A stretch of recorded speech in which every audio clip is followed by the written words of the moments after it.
নমস্কার। আজকের ভিডিওতে কুম্ভ রাশির শনির সাড়ে সাতি নিয়ে আলোচনা করব। 2024 সালে শনির সাড়ে সাতির প্রভাবে কুম্ভ রাশিদের উপর কি কি প্রভাব পড়তে চলেছে, এর ভালো মন্দ উভয় দিক বিস্তারিত এই ভিডিও থেকে জানতে পারবেন। ভিডিওটা সম্পূর্ণ দেখলে অনেক কিছু বুঝতে পারবেন। তো চলুন মূল আলোচনায় যাওয়া যাক। বর্তমানে 2024 সালে কুম্ভ রাশির উপর শনির সাড়ে সাতির মিডিল ফেজ চলছে। কালপুরুষের রাশিচক্রে কুম্ভ রাশি হল একাদশতম রাশি।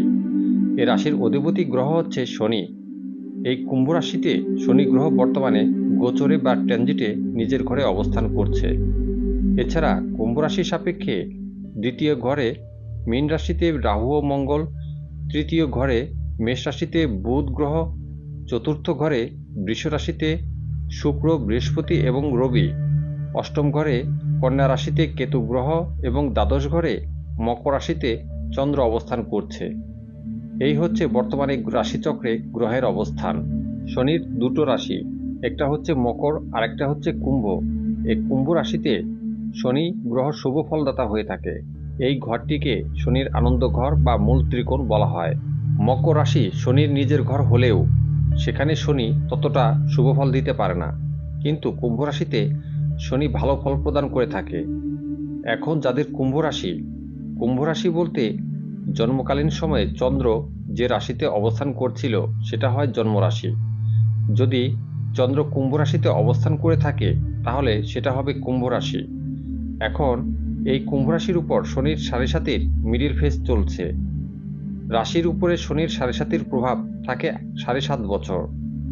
চন্দ্র রাশির সাপেক্ষে দ্বাদশ ঘরে যখন শনি ট্রানজিট করে তখন প্রথম শনির সাড়ে সাতি শুরু হয়।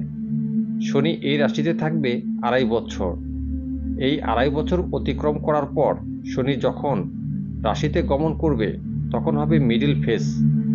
বর্তমানে এই কুম্ভ রাশিতেই শনি গ্রহ অবস্থান করছে নিজ ঘরে কুম্ভ রাশিতে। 30/3/2025 সালে শনি গ্রহ কুম্ভ রাশি ছেড়ে মীন রাশিতে চলে যাবে বা ট্রানজিট করবে। এই মীন রাশিতে গমন করার পরেই কুম্ভ রাশিদের শনির সাড়ে সাতি থাকবে আর 2.5 বছর, মানে লাস্ট ফেজ। জ্যোতিষশাস্ত্র মতে যখন কোনো ব্যক্তির উপর শনির সাড়ে সাতি চলে তখন সেই ব্যক্তির জীবনে আপস অ্যান্ড ডাউন চলে আসে।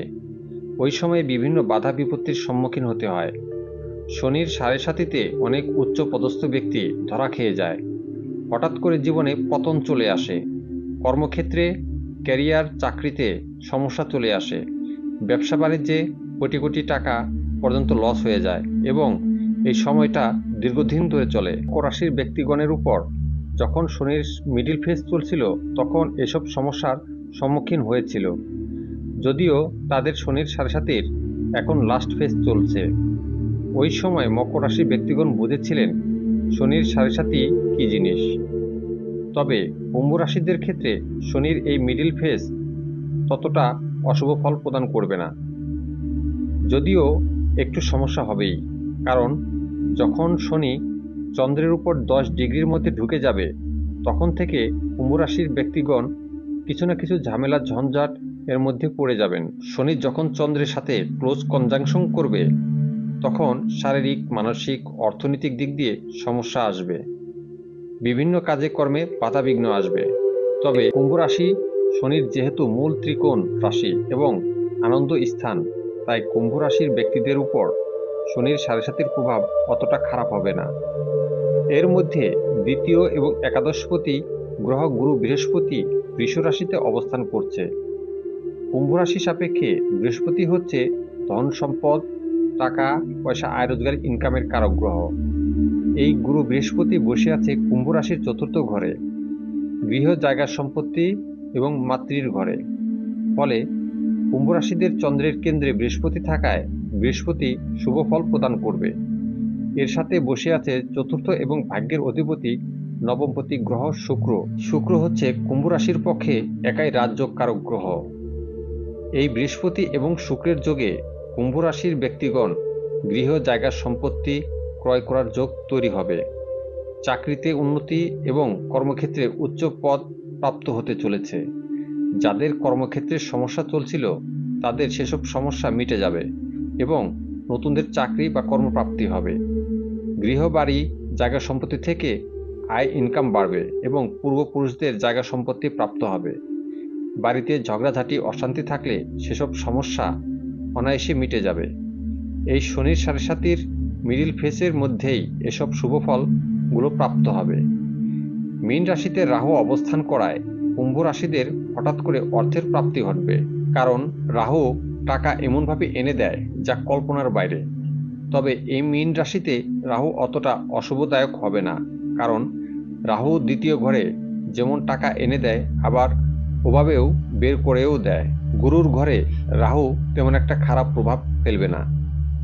বর্তমানে কন্যা রাশিতে কুম্ভ রাশির সাপেক্ষে অষ্টম ঘরে কেতু গ্রহ অবস্থান করছে। এই অষ্টম ঘরে কেতু গ্রহ অবস্থান করায় কুম্ভ রাশির ব্যক্তিদের মধ্যে কিছু না কিছু রহস্যজনক এবং আদি ভৌতিক ক্রিয়াকর্মের সাথে যুক্ত হবে, এমনকি আধ্যাত্মিক জগতের দিকেও ধাবিত হতে পারে। তবে অষ্টম ঘরে কন্যা রাশিতে কেতুর অবস্থান শারীরিক দিক দিয়ে কিছু না কিছু সমস্যা আনবে। শারীরিক যৌনাঙ্গে কিছু সমস্যা আসতে পারে, এমনকি অস্ত্রোপচারও হতে পারে। শরীরে অ্যালার্জি, চর্ম রোগও হতে পারে। তবে কুম্ভ রাশির ব্যক্তিরা এই শনির সাড়ে সাতির মিডিল ফেসের মধ্যে কিছু সমস্যা ভোগ করলেও অন্যান্য দিক দিয়ে ভালো ফল প্রাপ্ত হবেন, বিশেষ করে জায়গা সম্পত্তি, গাড়ি বাড়ি, ক্যারিয়ারের দিক দিয়ে। যাদের জন্মকুণ্ডলিতে জন্মকালীন সময়ে গ্রহের অবস্থান ভালো ছিল এবং বর্তমানে দশা অন্তর্দশা ভালো চলছে, তাদের ক্ষেত্রে এই শনির সাড়ে সাতির প্রভাব তেমন একটা অশুভ হবে না। তাদের ক্ষেত্রে এই সময়ে গৃহ, জায়গা সম্পত্তি, চাকরি, ক্যারিয়ারের দিক দিয়ে শুভফল প্রাপ্ত হবেন। আর যাদের জন্মকালীন সময়ে গ্রহের অবস্থান দুর্বল ছিল, শনি গ্রহ দুর্বল, চন্দ্র এবং রাশি নানা পাপ গ্রহ দ্বারা যুক্ত এবং দৃষ্ট ছিল, গ্রহ দশা অন্তর্দশা ভালো নেই, তারা এই শনির সাড়ে সাতির মিডিল সময়ে তেমন একটা শুভফল প্রাপ্ত হবেন না। নানা বাধা বিপত্তির সম্মুখীন হবেন। শারীরিক, মানসিক, অর্থনৈতিক সব দিক দিয়ে সমস্যা ফেস করবেন। ভিডিওটা কেমন লাগলো তা অবশ্যই কমেন্টে জানাবেন। আর আপনি যদি কুম্ভ রাশির ব্যক্তি হন, আপনার বর্তমানে কেমন যাচ্ছে তা অবশ্যই কমেন্টে লিখবেন। ভিডিওটা ভালো লাগলে অবশ্যই লাইক, কমেন্ট এবং শেয়ার করবেন। সামনে একটা নতুন ভিডিও নিয়ে আসব। সবাই ভালো থাকবেন। নমস্কার।